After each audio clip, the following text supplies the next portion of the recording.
Por que os fundos imobiliários estão caindo tanto? Provavelmente é isso que você está se perguntando, provavelmente você tem algum fundo imobiliário que está caindo bastante na carteira, então já comenta qual é esse fundo imobiliário aqui, porque com isso eu consigo ter uma noção mais clara de quais FIIs vocês estão investindo e eu posso fazer um vídeo mais específico sobre determinados FIIs que vocês têm na carteira, tá? E nesse vídeo a gente vai entender os motivos pelos quais os fundos imobiliários estão caindo, eu vou explicar para vocês como que a gente deve se portar nesses momentos. Será que é uma oportunidade para poder comprar mais? Será que é um momento de ficar de fora e investir posteriormente? Vou passar para vocês a estratégia que eu utilizo na minha carteira pessoal e também para quem tem fundos imobiliários caindo, o que é interessante fazer nesse momento, tá? Então fica comigo até o final do vídeo, porque esse vídeo aqui está recheado de conteúdo. Quem já é seguidor há mais tempo aqui, já deixa um dedo like para fortalecer, e se você está chegando por aqui agora, se inscreve no canal para ficar bem informado. Se você não curtiu os próximos vídeos, é só se desinscrever. Eu recomendo que você se inscreva, porque senão você provavelmente não vai ver mais nenhum vídeo aqui do canal. E o primeiro ponto para a gente trazer aqui em relação à performance do IFIX, né? Então o IFIX é aquela cesta de fundos imobiliários de modo geral que acaba representando a média do retorno dos fundos imobiliários. Então o IFIX caiu 3,94% nos últimos 30 dias e nos últimos 6 meses acumula uma queda de 5,40%. E aí o investidor fica maluco, né? E para começar, a gente precisa verificar quais são os motivos que podem ter levado os fundos imobiliários a derreterem. E provavelmente você está pensando aí sobre a taxa de juros, né? Então a taxa de juros começou a aumentar e sim, você está certo, esse é um dos motivos pelos quais os fundos imobiliários caíram. Porém, a gente precisa olhar um fator que é ainda mais importante, que é os juros longo, tá? A taxa de juros tem um impacto, porém o investidor de modo geral, ele olha os juros de longo prazo. Isso ali é utilizado para que a gente possa verificar o risco e retorno dos ativos. Então, geralmente, o investidor olha para um ativo que está aumentando o pagamento de juros lá na frente, então títulos do governo,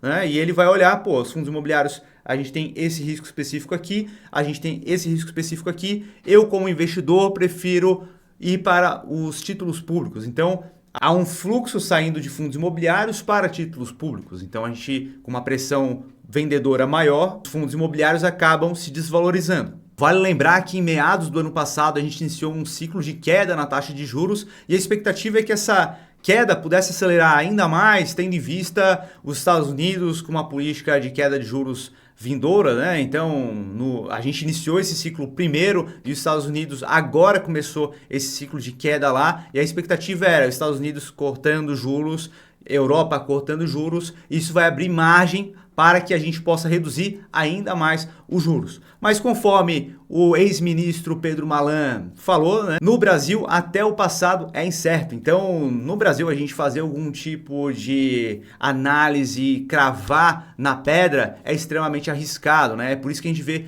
vários gestores aí que apostam totalmente todas as fichas em uma única tese, acabam se dando mal cedo ou tarde. Então a gente precisa ter uma carteira diversificada no qual ela possa navegar os cenários que nós temos na economia brasileira de uma maneira mais tranquila, sem ficar totalmente exposto em uma ponta ou em outra, porque isso traz uma volatilidade muito maior para os nossos investimentos e não é todo investidor que tem o estômago para poder aguentar grandes volatilidades na carteira. E agora, por que esse juros longo começa a aumentar, né? Isso porque o risco fiscal no Brasil, ele está se elevando. O que a gente acaba vendo é o governo cada vez mais focando em aumentar a arrecadação, aumentando o imposto aqui, inventando uma contribuição ali, e simplesmente aumentar a arrecadação não tem surtido efeito prático para reduzir o déficit. E a gente não vê nenhuma medida do governo para poder conter gastos públicos efetivamente. Então o risco começa a aumentar e o mercado começa a cobrar prêmios maiores em relação aos títulos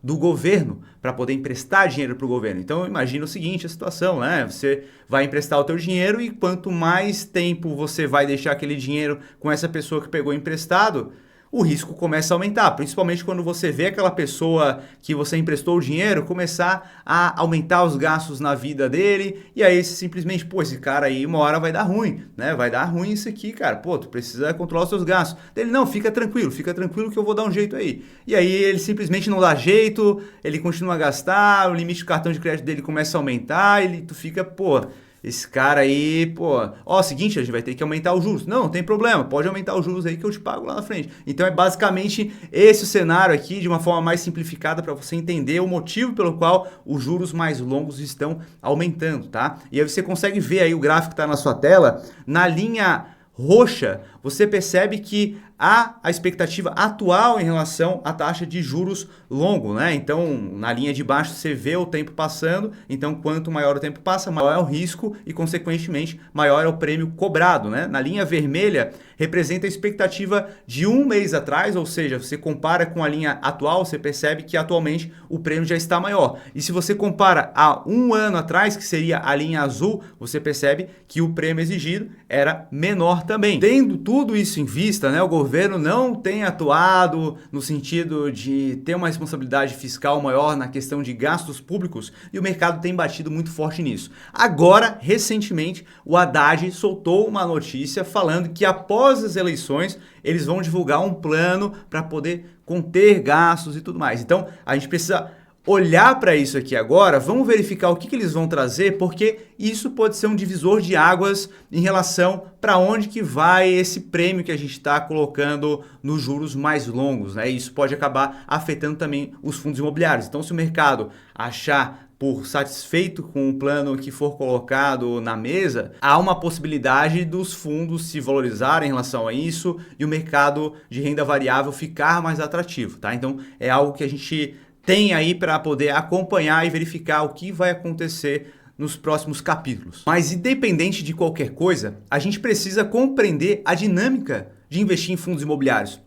E a dinâmica é bastante simples, tá? A gente precisa compreender dois fatores aqui. O primeiro deles é que os fundos imobiliários são cíclicos. É uma característica intrínseca desse tipo de investimento. Você não vai esperar um fundo imobiliário se valorizando em linha reta, como você vê no investimento de renda fixa.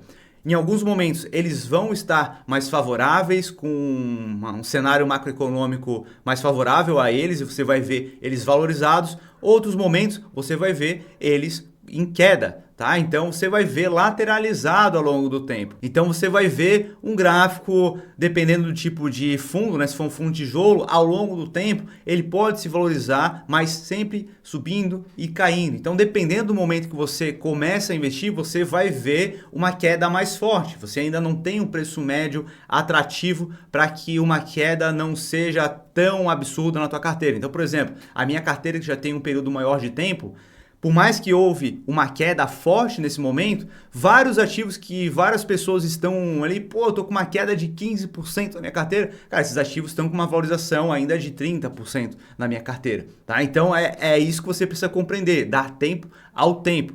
O Warren Buffett tem uma frase que diz o seguinte: o mercado financeiro é uma máquina de transferir dinheiro dos impacientes para os pacientes. E você não pode ser a pessoa impaciente. Então, para você conseguir ter uma alocação adequada e não ficar extremamente nervoso em momentos de volatilidade, você precisa ter uma alocação adequada ao teu perfil de investidor. Não adianta querer colocar mais do que comporta o teu estômago nesse momento inicial, porque o resultado, eu estou no mercado há anos e o que eu vejo é o pessoal realizando com prejuízo porque ficou com medo ali daquela oscilação, tá? E é algo natural, você precisa compreender isso, como funciona a dinâmica para poder investir bem. E o segundo ponto é que, com fundos imobiliários, o foco não deve ser o ganho de capital, e sim a geração de renda mensal. Então, você deve saber que eles vão oscilar, então hora você vai ver valorizando 30%, hora você vai ver uma queda de 30%, mas o principal é que você precisa verificar a qualidade desses fundos imobiliários para verificar se eles não perderam qualidade, se eles mantêm as qualidades deles e se eles têm a capacidade de manter aquele pagamento de dividendo de forma recorrente. Então, com isso, você aumentando a exposição neles ao longo do tempo, você vai reinvestindo os dividendos e você vai ver uma dinâmica similar a essa daqui, o gráfico está na sua tela, tá? Então, em branco, a gente tem a dinâmica ao longo do tempo, né? Então, hora você vê valorizando 30%, hora você vê uma queda de 30%, hora valorização de 35%, hora uma queda de 25%. E os pontos em vermelho são os teus aportes, né? Então, em alguns momentos você vai comprar mais caro, em alguns momentos você vai comprar mais barato, outros momentos mais caro. Então, você vai ter um preço médio ao longo do tempo, que é a linha laranja. Então, você começa a comprar no momento que está chegando próximo de um topo, ou está iniciando um momento de queda ali, né? Você vai ver os teus ativos se desvalorizando. E aí entra esse momento, pô, tá caindo pra caramba, tá caindo 20%, meu Deus, e agora? O que vai acontecer? Mas faz parte do mercado, tá? Você entrou numa outra ponta. Se você tivesse começado antes, você veria uma valorização e ia estar feliz da vida, tá? Então é necessário compreender que você está num recorte no espaço-tempo ali do teu período de investidor, que é somente uma fração do tempo. Você precisa olhar com um prazo maior, tá? E quando você olha um prazo maior, é essa dinâmica que a gente precisa buscar. Nos fundos imobiliários, você vai ver ali se é um fundo de tijolo, você vai ver uma leve valorização ao longo do tempo e você vai ter um preço médio atrativo porque você está investindo de forma recorrente todos os meses. E aí o foco é justamente a tua renda mensal, que é aquele gráfico verde, né? Então você vai começar ali recebendo menos, você vai aportando, vai recebendo a renda, vai reinvestindo e essa renda mensal ela deve ser crescente. Se ela começar a cair, é porque os teus fundos imobiliários que você tem na tua carteira tem uma qualidade duvidosa. Então é necessário fazer uma avaliação mais clara desses fundos imobiliários para verificar quais são os ativos que eles têm lá dentro, porque uma queda pode representar uma piora, de fato, nos fundos imobiliários. Ou simplesmente pode ser a dinâmica de mercado normal, faz parte essas quedas, né? Mas se há uma queda associada a uma redução drástica da distribuição de dividendos, é necessário verificar o que está acontecendo dentro do fundo, porque ele pode, de fato, estar piorando. E aí sim é um motivo para poder se preocupar. E agora a grande pergunta, né? Os FIIs estão baratos, está na hora de comprar, está na hora de vender, o que a gente deve fazer? Cara, tu não deve sair vendendo seus fundos imobiliários porque eles caíram, tá? Mais à frente já vou te passar uma estratégia aí para caso tu esteja com prejuízo nos teus fundos imobiliários, o que tu pode fazer. Mas de modo geral, você não fica vendendo todos os fundos imobiliários e fica de fora do mercado. Conforme eu falei anteriormente, o foco é na renda. Então, se você está recebendo a renda, você vai reinvestindo esses fundos imobiliários. E olhando a precificação deles, a gente chega à conclusão que vários fundos com qualidade estão bastante descontados. Então, faz sentido aumentar a exposição neles. No entanto, mantendo o respeito à estratégia inicial. A gente não tem que aumentar a nossa exposição de forma absurda, porque agora está um momento bacana e agora é o momento de investir. E aí você vai lá e joga no lixo a estratégia que você tinha a ser perseguida e agora aumenta de forma desproporcional em uma classe de ativo. Porque a gente não sabe o fundo do poço nunca. A taxa de juros pode começar a aumentar ainda mais, né? A expectativa de juros longo aumentando e simplesmente os teus ativos de fundos imobiliários podem cair ainda mais. Então você vai se expondo aos poucos com responsabilidade e mantendo em prática a estratégia adotada. Então se você quer ter 15% da tua carteira em fundos imobiliários e você já está com 15%, não tem o que ficar aportando em fundo imobiliário. Você vai aportar naquela classe de ativo que ficou mais para trás.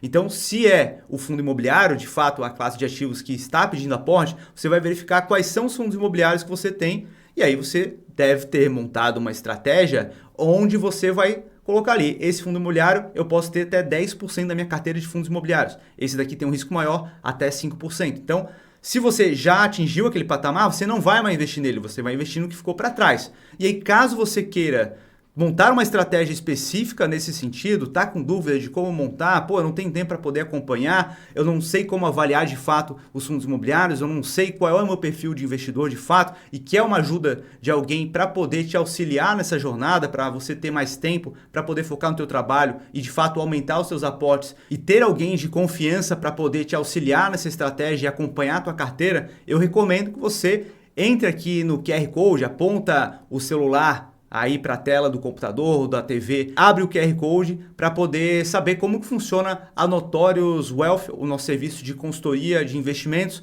Marca um bate-papo com um consultor nosso para entender como que funciona o nosso serviço e como que a gente pode te ajudar. E como que eu lido com essa situação atual nos fundos imobiliários, né? Conforme eu falei anteriormente, tá? Eu sigo a estratégia que eu montei para minha carteira e eu sigo aportando nas proporções adequadas para o meu perfil de investidor e a estratégia que eu acabei montando. Porque imagina a seguinte situação, imagina que um fundo ele paga R$1,20, tá, por ano, e ele custa R$10. Ou seja, o teu retorno em relação aos dividendos é de 12%. Ah, caiu 10%? Tá, caiu 10%, mas o retorno anual que você tem é de 12%, tá?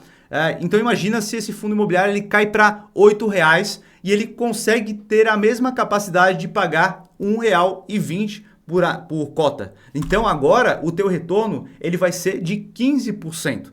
Sacou a dinâmica como é que funciona? Então agora você reduziu o teu preço médio e aumentou o teu retorno de dividend yield. Tá? Então isso é extremamente importante porque ao longo do tempo você vai tendo um preço médio atrativo e quando o mercado virar, você vai ter um preço médio menor e você vai ver uma valorização maior da cota, apesar de não ser o objetivo principal dos fundos imobiliários. O objetivo é aumentar a tua renda. Tá? Então já anota isso daí porque fundo imobiliário a gente não tem que confundir. Não tem por que a gente utilizar um instrumento que não é tão interessante para a valorização de capital com esse objetivo. A gente pode investir em ações brasileiras, a gente pode investir em ações americanas que têm um potencial muito maior de valorização. Então, fundo imobiliário é um instrumento para geração de renda. Valorização de capital são outros ativos, como ações brasileiras, ações americanas, o próprio ouro e outros ativos também que a gente pode investir. E agora, se você tem FIIs na tua carteira que estão com prejuízo maior, né, um prejuízo aí de 15%, 20%, você avaliou e é um bom fundo imobiliário, só que você entrou no momento ali não tão adequado e com isso você teve uma queda maior, o que você pode fazer é vender esses ativos, realizar o prejuízo e recomprá-los depois de 2 dias. Então com isso, por que depois de 2 dias? Porque não vai configurar day trade, é mais específico e vai acabar impactando na tua tributação, tá? Então você realizou esse prejuízo, agora você tem um prejuízo a compensar. Você vai anotar esse prejuízo para poder lançar na tua declaração e quando você tiver um fundo imobiliário que se valorizou, nos fundos imobiliários não tem nenhuma faixa de isenção. Então nas ações a gente tem R$20 mil por mês, onde caso a gente tenha um lucro lá de R$5 mil, se a gente vendeu dentro de R$20 mil no mês, a gente não vai pagar imposto nenhum. Nos fundos imobiliários, se tu vender R$1.000 e teve lucro, você vai pagar o imposto sobre esse lucro que você teve, na casa de 20%. Tá? Então, se você tem um prejuízo e agora você vendeu com lucro, você vai pegar esse prejuízo e compensar, você não vai pagar o imposto. Então, se você não está pagando imposto, o teu lucro é maior, é mais dinheiro no teu bolso, tá? Então é uma estratégia interessante porque você vai realizar ele ali, depois de 2 dias você compra, a tua posição naquele fundo imobiliário vai ser praticamente a mesma, só fique atento ali em relação à data X, né? Para você vender depois da data X, para você ter os dividendos caindo na tua conta em relação àquele mês específico, vende depois dessa data e aí com isso você já vai ter um ganho de capital de uma venda futura que você pode fazer de um fundo imobiliário. Então só essa dica aí já valeu o teu like, né? Então agora é o momento, deixa o dedo like aí, se não está inscrito no canal, se inscreve aqui no canal para ficar sempre bem informado e também ativa o sininho aí para ficar atento aí, porque tu deve estar inscrito aí em mais de 1000 canais, né, cara? Então se você não ativar o sininho, provavelmente o YouTube não vai te notificar também nos próximos vídeos, beleza? Espero que você tenha curtido esse vídeo. No próximo vídeo, um abraço!